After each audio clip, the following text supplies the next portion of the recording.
छाती ठणकावून सांगतो, मी काय कुठल्या गोल टोपी आणि दाढीवाल्यांमुळे मी काय आमदार झालो नाही. मी तो आमदार झालेलो आहे, माझ्या हिंदू समाजाने मला निवडून इथे आमदार म्हणून इथे उभं केलेलं आहे. मी जे मंत्रालयामध्ये बसतो किंवा इथे जे तुमच्या सभेमध्ये आलोय, कुठला आमदार किंवा मंत्री म्हणून नाही, एक हिंदू म्हणून तुमच्याशी बोलायला आणि ताकद देण्यासाठी आलोय. म्हणजे तुम्ही निश्चिंत राहा, आम्हाला काय मतांची ऐकण्याची काय चिंता नाही हो. ह्यांचे 5 जातील तर आमच्या हिंदूंचे 50 पडतील, आम्हाला काय चिंता करू नका, काय चिंता करू.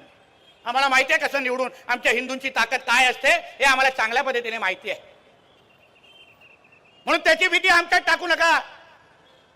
फक्त या महाराष्ट्रामध्ये वावरत असताना, या मुंबईमध्ये वावरत असताना जे काही मस्ती इथे जे चालू आहे, आमच्या स्थानिक लोकांना, हिंदू समाजाला जी काही भीती बसवण्याचा जो प्रयत्न चालू आहे ना, कधी धर्मांतरच्या नावाने, कधी लँड जिहादच्या नावाने, कधी लव जिहादच्या नावाने, तुम्ही एक लक्षात घ्या, जे जे काही जिहादी माझा आधी ते ऐकत असतील, ऐकतात माझं भाषण मस्जिदीमध्ये बसून पण ऐकतात, मला माहिती आहे.